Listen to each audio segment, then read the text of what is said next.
தினமணி.com நேயர்களுக்கு வணக்கம். 2025 நடந்த ரொம்ப முக்கியமான விஷயங்களை ஒரு சின்ன ரீவைண்டாக இந்த வீடியோவில் நம்ம பார்க்க போகிறோம். முக்கியமான விஷயம்னா எப்படி, சினிமாவா, ஸ்போர்ட்ஸா, இல்லை பாலிடிக்ஸா? சினிமா, ஸ்போர்ட்ஸ், பாலிடிக்ஸ் இது மூணுலேயுமே நடந்த முக்கியமான விஷயத்தை பற்றி தான் பார்க்க போகிறோம். அதில் முதலாவதா ஜனவரியில் என்ன நடந்துச்சுன்னு பார்த்தீங்கன்னா, ஜனவரியில், அதாவது வருஷத்தோட முதல் மாதத்துலேயே ஃபர்ஸ்ட் நம்ம எதை பார்க்க போகிறோம் அப்படின்னா தங்கத்தோட விலை ஜனவரி 1ஆம் தேதி 2025 எவ்வளோ ஆயிருந்துச்சு அப்படின்னா 7,800 ரூபாய் ஒரு கிராம். இப்போ எங்கேயோ போயிடுச்சு, எவ்வளோ போயிடுச்சு. ஆனால் ஜனவரி 1 இந்த விலையில தான் ஆரம்பிச்சது, 7,800 ரூபாயில தான் ஆரம்பிச்சது. இப்போ ஒரு பெரிய அமௌண்ட்டில் போய் நிற்கிது. மொத்தமாக ஜனவரி 2025 கொஞ்சம் டெவஸ்டேட்டிங்காக தான் அமைஞ்சுது அப்படின்னு சொல்லலாம். ஃபர்ஸ்ட் அரசியல் களத்தில் நடந்த, தமிழ்நாட்டுக்குள்ள நடந்த ஒரு விஷயமா என்ன இருக்குன்னு பார்த்தோம் அப்படின்னா, ஜனவரி 6ஆம் தேதி சட்டப்பேரவையில் நடந்த அந்த ஒரு தேசிய கீதம் சர்ச்சை தொடர்பாக ஆளுநர் ஆர்.என்.ரவி பாதிலே நடந்து போயிட்டாரு. ஸோ அதனால அந்த விஷயம் கொஞ்சம் பரவலாக பேசுபொருளாக மாறிச்சு. அடுத்ததாக பார்த்தோம் அப்படின்னா, ஜனவரி 7ஆம் தேதி சீனா மற்றும் நேபாளில் ஏற்பட்ட ஒரு பெரிய நிலநடுக்கம். இந்த நிலநடுக்கம் ஒரு நூற்றுக்கணக்கான வீடுகளை சேதப்படுத்தினதோட ஒரு 126 பேரை பலி வாங்கிருச்சு அப்படின்னு சொல்லலாம். இது டெவஸ்டேட்டிங்கோட ஸ்டார்டிங் அப்படின்னு சொல்லலாம். ஏன்னா அடுத்ததா ஜனவரி 10 திருப்பதியில் நடந்த அந்த கூட்ட நெரிசல் பலி ரொம்ப பெரிய அதிர்ச்சி எல்லா இடத்துலையும் ஏற்படுத்துச்சு. திருப்பதி ஏழுமலையான் கோயிலில் தரிசன வரிசையில் எல்லா கவுண்டர்களும் ஒரே நேரத்தில் திறக்கப்பட்டதால ஒரு பெரிய கூட்ட நெரிசல் ஏற்பட்டு அதில் சேலத்தை சேர்ந்த ஒரு பெண் உட்பட 6 பேர் உயிரிழந்தாங்க. இது ரொம்ப பெரிய அதிர்ச்சியான ஒரு விஷயமா ஜனவரியிலேயே ஸ்டார்டிங்லேயே வந்துருச்சு. இது நடந்து வெறும் 20 நாள்லேயே உத்தரப்பிரதேசத்தில் கும்பமேளா நிகழ்வு ரொம்ப பிரசித்தி பெற்று நடந்துட்டு இருந்துச்சு இல்லையா? ஸோ இந்த கும்பமேளால பங்கேற்கிறதுக்காக இந்தியா முழுக்க பல மாநிலங்கள்ல இருந்து ஒரு கோடிக்கணக்கான பக்தர்கள் உத்தரப்பிரதேசத்துல குவிய ஆரம்பிச்சிட்டாங்க. அதுல புனித நீராட முயன்ற அந்த ஒரு கூட்டத்துல சிக்கி ஒரு 31 பேர் அந்த கூட்ட நெரிசல்ல இறந்த சம்பவமும் ஜனவரியிலேயே எல்லாருக்கும் ஒரு பெரிய ஒரு சோகத்தை ஏற்படுத்திருச்சு அப்படின்னு சொல்லலாம். இதை தாண்டி ஜனவரி 20ஆம் தேதி அமெரிக்காவோட அதிபராக 2வது முறையா டொனால்டு ட்ரம்ப் பதவி ஏற்றுட்டார். இதுக்கப்புறம் அவர் பரபரப்பான பல உத்தரவுகளை பிறப்பிச்சாரு. ஸோ அது எல்லாத்துக்கும் ஸ்டார்டிங்காக ஜனவரி 20 அவர் பதவி ஏற்கிறாரு. இதெல்லாம் தாண்டி இன்னொரு பெரிய டெவஸ்டேட்டிங்கான விஷயம் என்னவா இருக்கு அப்படின்னு பார்த்தோம் அப்படின்னா, ஜனவரி 7 ஸ்டார்டிங்ல இருந்து 31 வரைக்கும் கலிபோர்னியா மாகாணத்தில் ஒரு பெரிய காட்டு தீ பரவ ஆரம்பிச்சிச்சு. தொடர்ந்து பலத்த காட்டு வீசிட்டு இருந்ததுனால அந்த காட்டு தீ லாஸ் ஏஞ்சலஸ் வர பரவ ஆரம்பிச்சிச்சு. அந்த லாஸ் ஏஞ்சலஸ்ல ஆயிரக்கணக்கான வீடுகள் சேதப்பட்டதோட 441 பலி ஏற்பட்டதா சொல்றாங்க. ஆனா கவர்மெண்ட் தரப்புல இருந்து ரொம்ப கம்மியான உயிரிழப்புகள் தான் சொல்லப்பட்டிருக்கு. ஆனா கண்டிப்பா 400க்கும் மேற்பட்ட உயிரிழப்புகள் நடந்திருக்கலாம் அப்படின்னு சொல்லப்படுது. இது ஒன்றும் நடந்திருக்கு. இதெல்லாம் தாண்டி பிப்ரவரியில் என்னாச்சு அப்படின்னா, பிப்ரவரி 5 அதிபராக ட்ரம்ப் பதவியேற்றதுக்கு அப்புறம் நிறைய அதிரடியான உத்தரவுகளை போட்டாரு. அதுல ஒரு முக்கியமான உத்தரவு என்னன்னா, சட்டத்துக்கு புறம்பா அமெரிக்காவில் இருக்கிற எல்லாரையுமே 7 எண்ணும் உத்தரவு குத்தி அவங்க எல்லாரையும் உடனடியாக நாட்டை விட்டு வெளியேற்றணும்னு சொல்லி உத்தரவிட்டாரு. அதன் அடிப்படையில் 104 இந்தியர்களை கையிலையும் காலையும் விலங்கு பூட்டி அவங்க ரெஸ்ட் ரூம் கூட போக முடியாத அளவுக்கு ஒரு ஸ்ட்ரிக்டான ஒரு கண்டிஷனில் அமெரிக்காவோட ஒரு போர் விமானத்தில் ஏற்றிக்கிட்டு இந்தியாவில் இருக்கிற அமிர்தசரஸ் விமான நிலையத்து வரைக்கும் 40 மணி நேரம் டிராவலில் அவங்களுக்கு கூட்டு வந்திருக்காங்க. இந்தியா இறங்கினதுக்கு அப்புறம் தான் அவங்களோட கை விலங்கு கால் விலங்கையும் அவுத்து விட்டுருக்காங்க. அந்த ஃப்ளைட்டில் இருந்த முழு நேரமும் அவங்க விலங்கோட தான் வந்திருக்காங்க. இந்த ஃபோட்டோஸும் வீடியோஸும் சமூக வலைத்தளத்தில் ரொம்ப வைரலாகவே பரவிட்டு இருந்துச்சு. இதுக்கு பலரும் தங்களோட கண்டனம் தெரிவிச்சிருந்தாங்க. ஆனால் அதிபர் ட்ரம்ப் அந்த செயலை மறுபடியும் நிறைய நாடுகளுக்கு செஞ்சுட்டு தான் இருந்தார். அதுக்கப்புறம் 8ஆம் தேதி பிப்ரவரி பாஜக 27 வருஷத்துக்கு அப்புறம் 70 தொகுதிகளில் 48 தொகுதிகள் ஜெயிச்சு மீண்டும் டெல்லியில் ஆட்சியை பிடிச்சாங்க. அதுக்கப்புறம் 15 பிப்ரவரி ஜனவரி எண்ணில் நடந்த கும்பமேளாவை பற்றி நாடே பேசிகிட்டு இருந்துச்சு. ஆனால் 15 பிப்ரவரி அன்னைக்கு டெல்லி ரயில்வே ஸ்டேஷனில் நடந்த கூட்ட நெரிசலில் கிட்டத்தட்ட 18 பேர் இறந்து போயிருக்காங்க. கும்பமேளாவுக்கு வந்த பக்தர்களில் நிறைய பேர் டெல்லி ரயில்வே ஸ்டேஷனில் ஒரே டைம் கிட்டத்தட்ட ஒரு 3 லட்சம் பேர் குமிஞ்சிட்டாங்க. போதிய ட்ரெயின் ஏற்பாடுகள் இல்லாததாலையும் போதிய பாதுகாப்பு வசதிகள் இல்லாததுனாலையும் அங்கே ஒரு பெரிய கூட்ட நெரிசல் ஏற்பட நேருது. அந்த கூட்ட நெரிசலில் 18 பேர் பலியாகிறாங்க. பிப்ரவரி 20 பாஜக சார்பில் போட்டிட்டு முதல் முறையாக எம்எல்ஏவாக ஜெயிச்ச ரேகா குப்தா டெல்லியோட சிஎம் பதவியில் அமர வைக்கப்படுறாங்க. ரேகா குப்தா தான் டெல்லியோட 4வது பெண் முதலமைச்சராகவும் இருக்காங்க. இப்பவும் நீடிச்சுட்டு வராங்க. அடுத்ததா பிப்ரவரி 21 நம்ம பிரதீப் ரங்கநாதனோட கேரியரில் ஒரு முக்கியமான மைல்ஸ்டோன், அதாவது டிராகன் படம் ரிலீஸ் ஆச்சு. அவர் நடித்த முதல் படமான லவ் டுடே 100 கோடிக்கு மேலே வசூல் வச்சு சாதனை படைச்சது. அதே மாதிரி அவர் நடித்து வெளியான 2வது படமான டிராகனும் 100 கோடிக்கு மேலே வசூல் வச்சு திரைத்துறையினரையும் மக்களையும் ரொம்ப அதிர்ச்சிக்கும் ஒரு ஆச்சரியத்துக்கும் உள்ளாக்குச்சு. இந்த டிராகன் படம் கிட்டத்தட்ட உலகம் முழுவதும் 150 கோடி வசூல் பண்ணி ஒரு மிகப்பெரிய சாதனையை படைச்சது. அதுலேருந்து பிரதீப் ரங்கநாதனோட மார்க்கெட்டே எங்கேயோ போயிடுச்சு.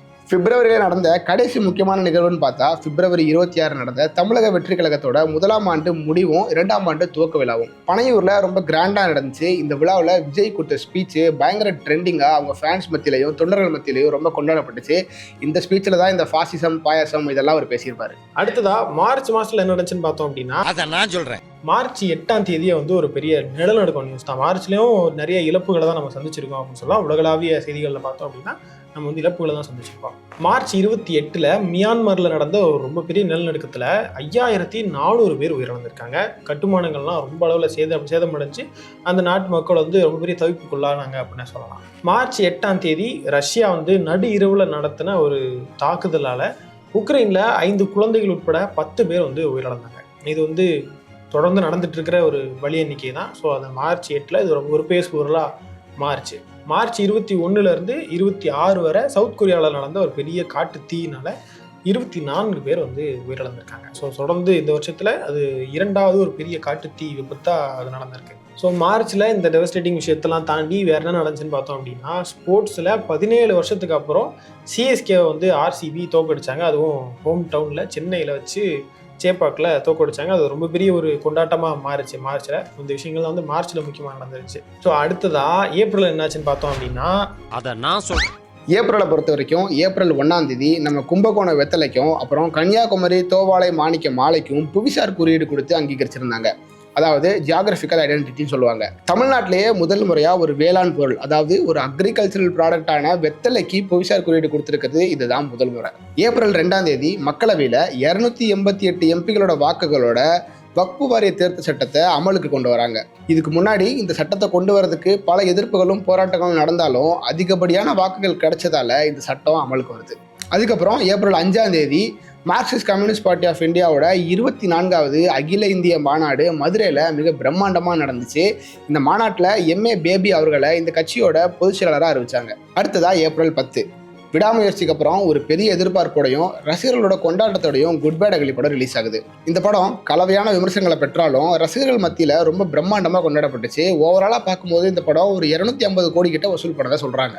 2025 அஜித்தோட ஒன் அண்ட் ஒன்லி படமாக இந்த குட் பேட் அகலி இருந்திருக்கு. அதுக்கப்புறம் அவர் ரேசிங்கில் முழுக்க இறங்கிட்டாரு. பல ரேஸ்களில் பங்கேற்று பல சாதனைகளை அவர் படைச்சிட்டு வந்தாலும் இன்னமும் அடுத்த படத்துக்கு அவர் கமிட் ஆகாம தான் இருக்காரு. அதே 10 ஏப்ரல்ல நம்ம அமித்ஷா தமிழ்நாட்டுக்கு வராரு. வந்த கையோட பிஜேபி ஏடிஎம்கேயோட அலையன்ஸ் வைக்க போகுதுன்னு சொல்றாரு. அந்த அலையன்ஸுக்கு எடப்பாடி பழனிசாமி தான் தலைமை தாங்க போதான்னு சொல்லி அனௌன்ஸ் பண்றாரு. அரசியல் களத்துல இது ஒரு பெரிய பேச்சு பொருளாகவும் ஒரு பெரிய அதிர்ச்சியான தகவலாகவும் இருந்துச்சு. ஏன்னா மக்களவை தேர்தலுக்கு அப்புறம் பாஜகவோட ஒருபோதும் கூட்டணி வைக்க மாட்டேன்னு எடப்பாடி சொல்லியிருந்தாலும் திடுதுப்புன்னு இந்த கூட்டணி அறிவிப்பு எல்லார் மத்தியிலையும் ஒரு பரபரப்பையும் அதிர்ச்சியும் ஏற்படுச்சுன்னு சொல்லலாம். அப்படியே கொஞ்சம் தள்ளி வந்தா ஏப்ரல் 22 யாராலையும் மறக்க முடியாத பகல்காம் தாக்குதல். பகல்காம் பகுதியில பட்ட பகல்ல எல்லா சுற்றுலா பயணிகளும் இருக்கும்போதே தீவிரவாதிகள் நுழைஞ்சு ஈஸியா தாக்குதல் நடத்தி 28 பேர் உயிரிழந்த அந்த ஒரு சம்பவம் நாட்டையே உழுக்கிற ஒரு சம்பவமா இருந்துச்சு. இந்த சம்பவம் ஒரு பெரிய செக்யூரிட்டி பிரீச்சா, ஒரு செக்யூரிட்டி த்ரெட்னிங்கான சம்பவமா இருந்துச்சு. இது குறித்த பல சர்ச்சைகளும் பல கேள்விகளும் அரசியல் களத்தில் இருந்தாலும் மக்கள் மனசுல எப்பவுமே நிற்கிற ஒரு துயர சம்பவமா இந்த பகல்காம் தாக்குதல் இருந்துட்டு தான் இருக்கு. ஏப்ரலோட கடைசி முக்கிய சம்பவமா ஏப்ரல் 28ஆம் தேதி நம்ம பிரசிடென்ட் திரௌபதி முர்மு 71 நபர்களுக்கு பத்ம விருதுகளை கொடுத்து கௌரவிச்சாங்க. இதுதான் முதல் கட்டமாக நடந்த பத்ம விருதுகள். ஸோ மே மாசத்துல வந்து நீ சொன்ன இல்லையா அந்த பகல்காம் தாக்குதல் இருக்கியா, அதுக்கு பதிலடி கொடுக்கும் விதமா மே 7ஆம் தேதி வந்து ஆபரேஷன் சிந்தூரை வந்து இந்தியா துவங்குச்சு. ஸோ நம்ம எல்லாருக்கும் தெரிஞ்சு அந்த வெற்றிகரமாக நடந்து முடிஞ்ச அந்த ஒரு ஆபரேஷன் தான் அன்றைக்கி தான் துவங்குறாங்க. முதல் கட்டமாக பாகிஸ்தானோட ஒரு 9 பேஸ் மேலே அட்டாக் பண்ணுறாங்க. சக்ஸஸ்ஃபுல்லாக அந்த அட்டாக்கும் நடந்துருது. வான்வெளி தாக்குதல் வந்து நடத்துகிறாங்க. ஸோ அதுக்கு பதிலடி கொடுக்கும் விதமாக பாகிஸ்தானும் வந்து நிறைய ட்ரோன்களை வந்து உள்ளே அனுப்ப முயற்சி பண்ணிச்சு. ஆனால் இந்தியாவோட ஏர் டிஃபென்ஸ் சிஸ்டம் அதை ரொம்ப திறம்பட அதை சமாளிச்சிருச்சு. ஸோ மே 7ஆம் தேதி துவங்கின இந்த ஆப்ரேஷனால எல்லைகளில் ஒரு பெரிய பரபரப்பு நீடிச்சுது அப்படின்னு சொல்லலாம். தொடர்ந்து தாக்குதல்களும் என்னாச்சு, அந்த தாக்குதல் மூலமாக நம்மளுக்கு இழப்பு ஏற்பட்டுச்சா இல்லையான்ற பல கேள்விகளும் அது மூலமாக நிறைய அரசியல் கேள்விகளும் எழுந்து கொண்டே இருந்துச்சு. ஸோ அதை தொடர்ந்து வந்து மே 10ஆம் தேதி இந்தியாவுக்கும் பாகிஸ்தானுக்கும் இடையில ஒரு போர் நிறுத்தம் வந்து நடக்குது. இன்னும் வரை அதுக்கு நான் தான் காரணம்னு சொல்லி டொனால்ட் ட்ரம்ப் சொல்லிட்டு இருக்காரு. இதுக்கப்புறம் வந்து பல தடவை பல இடங்கள்ல 10க்கும் மேற்பட்ட முறைகள் வந்து அவர் சொல்லிட்டாரு. நான் தான் என்னோட வணிக ரீதியாக வந்து நான் அவங்கள மிரட்டி தான் போகிறேன், நீ நிப்பாட்டணும்னு சொல்லிட்டு இருக்காரு. அது இன்னும் வரை யார் உண்மைன்னு தெளிவான எந்த விளக்கமும் கொடுக்கப்படல. நம்மளும் வந்து அதை நிராகரிக்கல, அவரும் வந்து இல்லைன்னு சொல்ல. இன்னும் வரை அது போயிட்டே தான் இருக்கு. இந்தியா பாகிஸ்தான் போர் நிறுத்தம் நடந்த அதே நாள் மே 10 ரொம்ப நாளாக நிற்காம நடந்துட்டு இருக்கிற அந்த காசா இஸ்ரேல் போரில் திருப்பி ஒரு தாக்குதல் நடத்தி அந்த தாக்குதலில் மேலும் ஒரு 28 பேர் காசால இறந்து போகிறாங்க. இது வந்து தொடர்கதையாக நடந்துகிட்டே இருக்குது. போன வருஷத்துலேருந்து நடக்கிற இந்த தொடர்கதையாக நிறைய மரணங்கள் நிகழ்ந்துகிட்டே இருக்கு இல்லையா. ஸோ நம்ம போர் நின்ற அதே நாளில் அங்கே நிற்காம போர் நடந்துகிட்டே இருந்தது. உயிரிழப்புகள் அரங்கேறிக்கிட்டே இருந்தது. இப்போ அடுத்ததான் இன்னொரு முக்கியமான விஷயமா என்னன்னா, மே 3ஆம் தேதி நடந்திருக்கு. இது வந்து வடக்கு கோவால இருக்கிற லைராய் தேவி கோயில்ல ஒரு பிரசித்தியா நடைபெற ஒரு திருவிழா. லைராய் ஜாத்ரா அப்படின்னு சொல்லி ஒரு திருவிழா. ஸோ அந்த திருவிழால பக்தர்கள்லாம் வந்து ரொம்ப மும்மரமா கலந்துக்கிட்டு இருந்திருக்காங்க. ஸோ அந்த திருவிழால இந்த தீ மிதிப்பாங்கன்னு சொல்லுவாங்களா, அதெல்லாம் வந்து அதெல்லாம் உள்ளடக்கிய ஒரு திருவிழா. ஸோ அந்த திருவிழாவில் பக்தர்கள் கூட்டம் கொஞ்சம் அதிகமாக இருந்ததுனால அங்கேயே ஒரு கூட்ட நெரிசல் ஏற்பட்டு அந்த ஒரு சரிவில் வந்து பக்தர்கள் போகும்போது மின்சாரம் தாக்கி சில பேர் இறந்துடுறாங்க. எத்தனை பேர் அப்படின்னா 6 பேர் அந்த துயர சம்பவத்தில் இறக்குறாங்க. ஸோ ஜனவரியில் ஆரம்பித்த அந்த கூட்ட நெரிசல் வழி வந்து இன்னும் வரையுமே தொடர்ந்துட்டு இருந்துச்சு அப்படின்னு சொல்லலாம். ஸோ மே மாதமும் இப்படி கொஞ்சம் டெவஸ்டேட்டிங்கான நியூஸ் வந்து உலகம் ஃபுல்லாக நடந்துட்டு இருந்தது. அப்படி தான் இந்த மாதமும் போயிருக்கு. மே மாதம் அப்படி முடிஞ்சிருந்தாலும் ஜூனோட தொடக்கத்துலையும் அப்படிப்பட்ட ஒரு துயர சம்பவம் தான் ஆரம்பிச்சிருக்கு. அது என்னன்னு பார்த்தோம்னா, ஜூன் 2ஆம் தேதி அண்ணா யூனிவர்சிட்டியில் ஒரு 19 வயசு மாணவியை பாலியல் வன்புணர்வுக்கு ஆளாக்குன ஞானசேகரனுக்கு இரட்டை ஆயுள் தண்டனை கொடுத்து சென்னை மகிழா கோர்ட் தீர்ப்பளிச்சுது. இந்த தீர்ப்பை பாராட்டி பலர் தங்களோட ஆதரவு தெரிவிச்சுட்டு வந்தாங்க. இந்த தீர்ப்பு 2025 வந்த ஒரு முக்கியமான தீர்ப்புன்னே சொல்லலாம். அடுத்ததா ஜூன் 3, ஐபிஎல் வரலாற்றில், இந்திய வரலாற்றில் 18 வருஷத்துக்கு அப்புறம் ஆர்சிபி தங்களோட முதல் ஐபிஎல் கப்பை ஜெயிச்சாங்க. ஃபைனல்ஸில் கிங்ஸ் 11 பஞ்சாபை தோக்கடிச்சு ஆர்சிபி முதல் ஐபிஎல் கப்பை தூக்குனதும் விராட் கோலியிலேருந்து அவருடைய ஃபேன்ஸ் வரைக்கும் எல்லாருமே கண்ணீர் விட்டு அந்த ஆனந்தத்தை கொண்டாடினாங்க. ஆனால் அந்த ஆனந்தம் ஒரு நாள் கூட நீடிக்கல. ஆர்சிபியோட இந்த வெற்றியை கொண்டாடும் விதமாக பெங்களூர் சின்னசாமி மைதானத்தில் ஒரு வெற்றி விழாவை நிர்வாகம் பிளான் பண்ணியிருந்தாங்க. அந்த வெற்றி விழாவுக்கு எல்லா ரசிகர்களையும் கூப்பிட்டுருந்தாங்க. அதாவது 35,000 பேர் மட்டும் கூடக்கூடிய அந்த ஒரு மைதானத்தில் கிட்டத்தட்ட 3 லட்சம் ரசிகர்கள் குவிஞ்சாங்க. அப்போ ஏற்பட்ட அந்த கூட்ட நெரிசல்ல 11 பேர் உயிரிழந்தாங்க. 50க்கும் மேற்பட்டவங்க படுகாயமடைஞ்சு ஹாஸ்பிட்டல்ல அட்மிட் ஆகிறாங்க. இந்த பாதுகாப்பு ரீதியான ஏற்பாடுகளில் கோட்டை விட்டதா பலர் அவங்களோட கருத்து தெரிவிச்சுட்டு வந்தாங்க. இந்த ஒரு கூட்ட நெரிசல் யாராலையும், குறிப்பாக ஆர்சிபி ரசிகர்களால் மறக்க முடியாத ஒரு சம்பவமா இருக்கு. அப்படியே ஒரு 5 நாள் கழிச்சு ஜூன் 9, இந்த நாட்டையே உலுக்கின தேன் நிலவு கொலை வழக்கு. சோனம் ரகுவன்சி அவருடைய கணவரான ராஜா ரகுவன்சியை கொலை பண்ணி ஒரு பள்ளத்தாக்கில் தள்ளி விடுறாங்க. இந்த வழக்கில் சோனம் ரகுவன்சி, அவங்களுடைய காதலன், அந்த காதலனோட 2 நண்பர்கள், இவங்க 4 பேரையும் கைது பண்ணி ரொம்ப தீவிரமாக இப்போ போலீஸ் விசாரணை நடத்திட்டு வராங்க. அடுத்ததா அதே ஜூன் 9ஆம் தேதி நம்ம தலை MS தோனிக்கு ஐசிசி ஹால் ஆஃப் ஃபேம் விருது கொடுக்குறாங்க. இவர் கூட சேர்த்து இன்னொரு 6 கிரிக்கெட்டர்ஸ்க்கும் கொடுக்குறாங்க. மற்ற 6 பேரும் இந்த ஐசிசி ஹால் ஆஃப் ஃபேம் விருது வாங்க நேரில் போயிருந்தாலும் நம்ம தலை தோனி வழக்கம் போல அவர் ஊரில் ஒரு விவசாயியா பைக் ரைடு பண்ணிக்கிட்டு ஜாலியாக சுற்றிட்டு இருந்தார். ஜூன் 12, யாராலையுமே மறக்க முடியாத ஒரு முக்கியமான கோர விமான விபத்து. அகமதாபாத்ல இருந்து ஜூன் 12ஆம் தேதி மதியம் 1:39க்கு ஏர் இந்தியா விமானம் புறப்படுது. இந்த விமானத்தில் 230 பயணிகளும் 12 க்ரூ மெம்பர்ஸும் இருந்தாங்க. இந்த விமானம் டேக் ஆஃப் ஆன ஒரு சில நொடிகள்லையே பக்கத்தில் இருந்த பிஜே மெடிக்கல் காலேஜ் மேலே விழுந்து விபத்துக்குள்ளாகுது. இந்த விபத்தில் அந்த விமானத்தில் இருந்த 242 பேரில் ஒருத்தர் மட்டும் தப்பிக்கிறாரு. மீதம் இருந்த 241 பேரும் உடல் கருகி இறந்து போகிறாங்க. இதில் விமானத்தில் இருந்தவங்களை தாண்டி அந்த பகுதிகளில் கீழ் நடமாடிக்கிட்டு இருந்த 19 பேரும் உயிரிழக்கிறாங்க. யாராலையுமே மறக்க முடியாத ஒரு மிகப்பெரிய கோர விமான விபத்தாக இந்த விமான விபத்து இருக்குது. நாட்டில் பல விமான விபத்துகள் நடந்தாலும் இந்த விமான விபத்து யாராலையுமே இதுவரைக்கும் ஏற்றுக்கொள்ள முடியாத, நம்ப முடியாத ஒரு விமான விபத்தாக தான் இப்போ வரைக்கும் இருக்குது. இது எதனால் நடந்துச்சுங்கிற விசாரணை ரொம்ப தீவிரமாக போயிட்டுருக்கு. கூடிய சீக்கிரம் இந்த விமான விபத்து எதனால் நடந்துச்சு, என்ன காரணன்றதை நாம் எல்லாம் தெரிஞ்சுக்க முடியும்னு நினைக்கிறேன். அடுத்தபடியாக ஜூன் 17, தக் லைஃபோட ஆடியோ லான்ச் ஃபங்க்ஷனில் கமல்ஹாசன் தமிழில் இருந்து தான் கன்னடம் பிறந்துச்சுன்னு சொல்லி ஒரு மிகப்பெரிய சர்ச்சை உண்டாச்சு. இந்த சர்ச்சையால் கமல்ஹாசன் கண்டிப்பாக கன்னட மக்கள்கிட்ட மன்னிப்பு கேட்கணும்னு கோர்ட் உத்தரவிடுது. அதையும் தாண்டி கர்நாடகாவில் தக் லைஃப் படத்தை ரிலீஸ் பண்ண மாட்டோம் மன்னிப்பு கேட்கலனா அப்படின்னு ஸ்ட்ராங்காக இருந்த பொழுதும் கமல்ஹாசன் தன்னுடைய ஸ்டாண்டில் நான் மன்னிப்பே கேட்க மாட்டேன், என் படத்தை கர்நாடகாவில் ரிலீஸ் பண்ணாட்டியும் சரின்னு அவர் ஒரு போல்டான டெசிஷன் எடுத்தார். அடுத்ததாக ஜூன் 28, சிவகங்கை திருப்போணத்தை சேர்ந்த அஜித்குமாரோடைய கஸ்டோடியல் டெத். அஜித்குமார் அவர்களை விசாரணைன்னு கூட்டி போய் பயங்கரமாக அடித்து துன்புறுத்தி அவர் உயிரிழந்தது இந்த ஜூன் 28 தான். இந்த வழக்கில் 5 காவல்துறையினரை கைது பண்ணி இப்போது விசாரணை நடந்துட்டு இருக்கு. இப்படி பல இன்பங்கள் துன்பங்கள் கலந்து தான் வருஷத்தோட முதல் பாதியான 6 மாதம் இருந்திருக்கு. மீதி பாதி நல்லா இருக்கும்னு நம்ம எதிர்பார்க்கலாம்.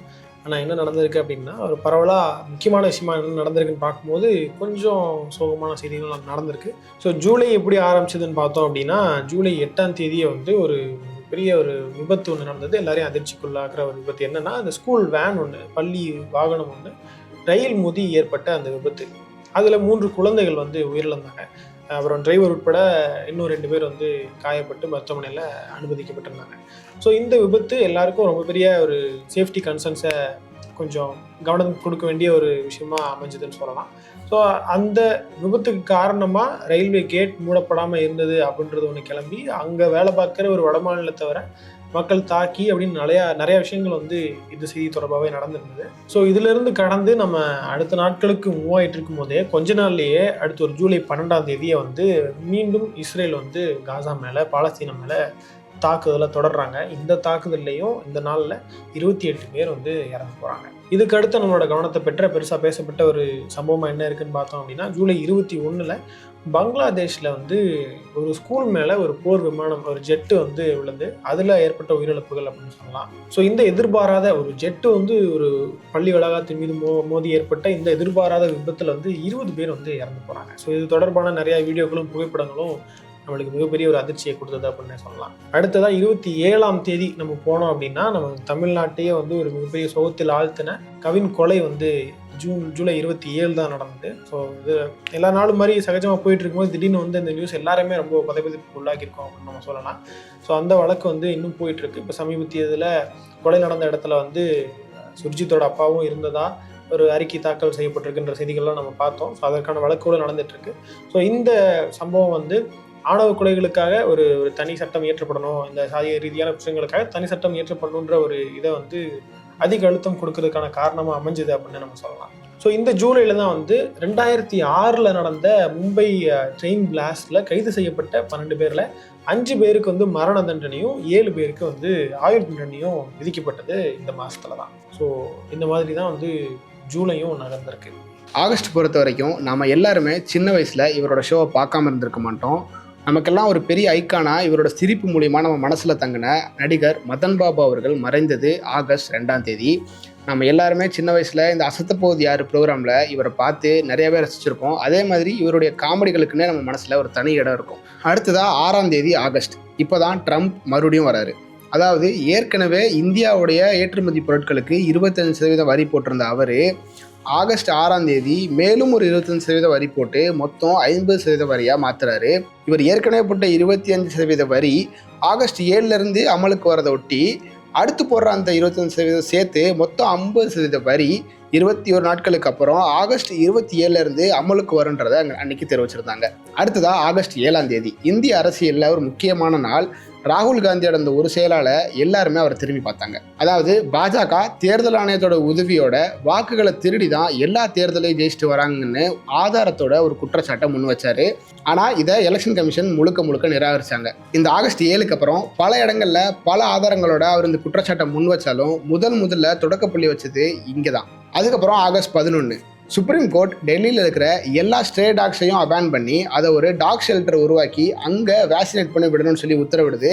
இந்த ஒரு உத்தரவுக்கு பல இடங்கள்ல இருந்து ஆதரவும் எதிர்ப்பும் வந்தாலும் சுப்ரீம் கோர்ட்டோட இந்த திருநாய்களை அப்புறப்படுத்தணுங்கிற ஒரு ஆர்டர் பெரிய பேச்சு பொருளாக மாறிச்சு. ஆகஸ்ட் 14 சூப்பர் ஸ்டார் ரஜினிகாந்தோட கூலி படம் ரிலீஸ் ஆகுது. இந்த படத்துக்கு கலவையான விமர்சனங்கள் வந்தாலும் வசூல் ரீதியாக 550 600 கோடி கிட்ட வசூல் பண்ணி இந்த படம் வசூல் ரீதியாக ஒரு வெற்றி படமாக அமைஞ்சுது. ரசிகர்கள் பல பேருக்கு இந்த படம் பிடிக்காம போயிருந்தாலும் வணிக ரீதியாக ஒரு வெற்றி படம் தான் சொல்லணும். 27 ஆகஸ்ட் ரவிச்சந்திர அஸ்வின் ஐபிஎல்ல இருந்து தன்னோட ரிட்டையர்மெண்ட் அறிவிக்கிறாரு. ஐபிஎல்லையே ஒரு முக்கியமான பிளேயர் ரவிச்சந்திர அஸ்வின். நடந்த 18 சீசன்லையும் எல்லா சீசன்லையுமே அவர் விளாண்டுருக்காரு. இந்த 18 சீசனில் 5 டிஃப்ரெண்ட் டீம்ஸ்க்கு விளாண்டுருக்காரு. ஆனால் ரவிச்சந்திர அஸ்வின் அப்படின்னு சொன்னாலே நமக்கு ஞாபகம் வருது அந்த சிஎஸ்கே ஜெர்சி போட்ட அஸ்வின் தான். அதன் அடிப்படையில் கடைசியாக அவர் சிஎஸ்கேக்கு விளையாண்டு தான் ரிட்டையர் ஆயிருக்காரு. இது சிஎஸ்கே ஃபேன்ஸ்க்கு ஒரு சின்ன ஆறுதலாகவும் இருக்குது. ஆகஸ்ட்டில் இவ்வளோ விஷயங்கள் நடந்திருக்கலாம். செப்டம்பரில் அதிகமாக நம்ம பார்த்து கவலைப்பட்ட இல்லை நம்மளோட கவனம் பெற்ற செய்திகள் என்ன இருக்குன்னு பார்த்தோம் அப்படின்னா டெவஸ்டேட்டிங் நியூஸஸ் தான். அகேன் செப்டம்பர் 1 நடந்த ஒரு விஷயம் என்ன அப்படின்னா ஆப்கானிஸ்தான் நிலநடுக்கம் தான். ஸோ அங்கே ஏற்பட்ட அந்த ஒரு பெரிய நிலநடுக்கத்தில் 800 பேர் வந்து உயிரிழந்திருக்காங்க. ஸோ இயற்கை பேரிடர் அப்படின்றது ஜனவரி ஸ்டார்டிங்லேருந்து செப்டம்பர் வரை நம்மளை ஃபாலோ பண்ணிட்டு தான் இருக்குது. டிசம்பர் வரல நம்மளை அடிச்சது நமக்கு தெரியும். ஸோ செப்டம்பர்லேயும் அது விடாமல் ஒரு 800 பேரை பலி வாங்கிடுச்சு. அடுத்ததாக நடந்த ஒரு முக்கியமான இன்னொரு விஷயம் என்னவா இருக்குன்னு பார்த்தோம் அப்படின்னா நேபாளத்தில் நடந்த ஒரு மிகப்பெரிய ஒரு வன்முறை வெடித்தது நம்ம எல்லாருக்குமே தெரியும். ஸோ அதை ஆரம்பிச்சது வந்து இன்னைக்கு தான் செப்டம்பர் 4 அது நடக்கிறதுக்கான காரணம் என்னவா இருக்குது அப்படின்னா அந்த நாட்டில் வந்து சமூக வலைதளங்களை தடை பண்ணது இன்னைக்கு தான். ஸோ இதில் ஆரம்பித்த ஒரு பெரிய ஒரு பிரச்சனை தான் வந்து செப்டம்பர் 8 ஒரு பெரிய ஒரு டெவஸ்டேட்டிங் ஒரு மிகப்பெரிய வன்முறையாக வெடிச்சது அன்னைக்கு தான். ஸோ அதுக்கான ஆரம்ப புள்ளியாக செப்டம்பர் 4 தான் அமைஞ்சிருக்கு. அடுத்தது செப்டம்பர் 9 அரசியல் களத்தில் என்ன முக்கியமாக நடந்தது அப்படின்னு பார்த்தோம் அப்படின்னா, குடியரசு துணைத் தலைவருக்கான தேர்தல் நடந்தது.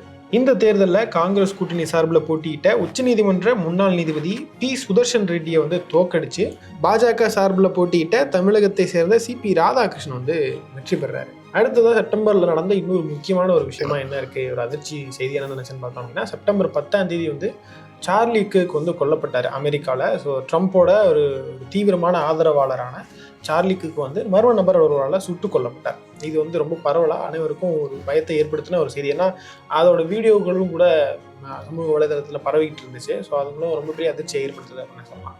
அடுத்தது செப்டம்பர் 20 நடந்த முக்கியமான விஷயம் என்ன அப்படின்னு பார்த்தோம் அப்படின்னா, டொனால்டு ட்ரம்ப் வந்து பிறப்பித்த இன்னொரு உத்தரவு H1B விசா அப்படின்ற ஒரு பிரச்சனை. ஸோ இந்த H1B விசா அப்படின்றது வந்து அங்கே வேலை பார்க்குற, அமெரிக்காவில் வேலை பார்க்குற ஒரு மற்ற நாடுகளைச் சேர்ந்த பணியாளர்களுக்கு ஒரு பிரச்சனையை ஏற்படுத்துச்சு அப்படின்னு சொல்லலாம். அது கொஞ்ச நாள் ஒரு சலசலப்பான ஒரு பிரச்சனையாக மாறிட்டு இருந்துச்சு. அதுக்கான தெளிவுகளை வந்து அதுக்கப்புறம் வந்து ட்ரம்ப்போட நிர்வாகம் தெரிவித்தாங்க. ஆனால் அப்போது செப்டம்பர் 20 ஒரு சின்ன சலசலப்பு ஏற்படுறதுக்கான முக்கியமான காரணம் அதுதான். அடுத்ததாக தமிழ்நாட்டில் நடந்த இன்னொரு ரொம்ப மோசமான ஒரு விஷயமா, நம்ம மறக்க முடியாத ஒரு விஷயமா என்ன இருக்குன்னு பார்த்தோம் அப்படின்னா, செப்டம்பர் 27 கரூரில் நடந்த அந்த ஒரு கூட்ட நெரிசல் பலி அப்படின்னு சொல்லலாம். தாவேகாவோட அந்த மக்கள் சந்திப்பு கூட்டத்தில் எதிர்பாராத விதமாக நடந்த ஒரு பெரிய ஒரு சோக சம்பவம். 41 பேர் வந்து உயிரிழந்தாங்க அந்த கூட்ட நெரிசல்னால. ஸோ அதுக்கான வழக்குகள் வந்து இன்னும் போயிட்டுருக்கு, அது விசாரணைகள் இன்னும் நடந்துட்டுருக்கு, இன்னும் அறிக்கைகள்லாம் தாக்கல் பண்ணியிருக்காங்க, அது நடந்துட்டுருக்கு. என்னதான் நடந்தாலும், என்னதான் வந்து நம்ம கடந்து வந்துட்டாலுமே கூட அது ஒரு அரசியல் காலத்தில் தமிழக அரசியலில் ஒரு கருப்பு நாளாக மாறிடுச்சு அப்படின்னு நம்ம சொல்லலாம். ஸோ இவ்வளவு முக்கியமான விஷயங்களை தான் வந்து செப்டம்பர் கொண்டிருக்கு. ஸோ அடுத்தது அக்டோபர் என்ன கொண்டிருக்கு. செப்டம்பரில் ஒரு முக்கியமான துயர சம்பவமாக இருந்த இந்த கரூர் கூட்ட நெரிசலுக்கு சிபிஐ விசாரணை பண்ணணும்னு சுப்ரீம் கோர்ட் அக்டோபர் 13 உத்தரவிடுது. இந்த உத்தரவின்படி சிபிஐ அவங்க விசாரணை ஸ்டார்ட் பண்ணி இப்போ வரைக்கும் பண்ணிட்டு இருக்காங்க. இந்த வழக்கில் தாவேகாவை சார்ந்த புஷி ஆனந்த், ஆதவர்ஜன் உள்ளிட்ட பல தாவேகா நிர்வாகிகள் கிட்ட சிபிஐ நேரடியாக விசாரணை நடத்திட்டு இருக்காங்க. அது சம்பந்தமான வீடியோ சமீபத்தில் நம்ம எல்லாருமே பார்த்துருப்போம். அடுத்ததான் அக்டோபர் 17 யாராலையும் மறக்க முடியாது, நம்ம பிரதீப் ரங்கநாதனோட டியூட் படம் ரிலீஸ் ஆகுது.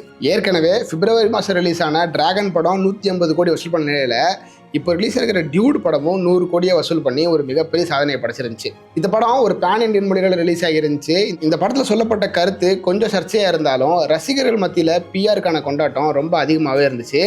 இந்த படத்து மூலிமா நம்ம பிரதீப் ரங்கநாதன் ஒரு மிகப்பெரிய ஸ்டாராக உருவெடுத்தார். பிரதீப் ரங்கநாதனை மட்டும் பற்றி பேசினா போதுமா, இந்த படத்தில் இன்னொரு முக்கியமான நபரும் இருந்தார். அவர் தான் சாய் அபியங்கர். இந்த படத்தோட ஆல்பம் ஒரு ட்ரெண்டிங்கான பேசுபொருளான ஆல்பமாக இருந்துச்சு 2025.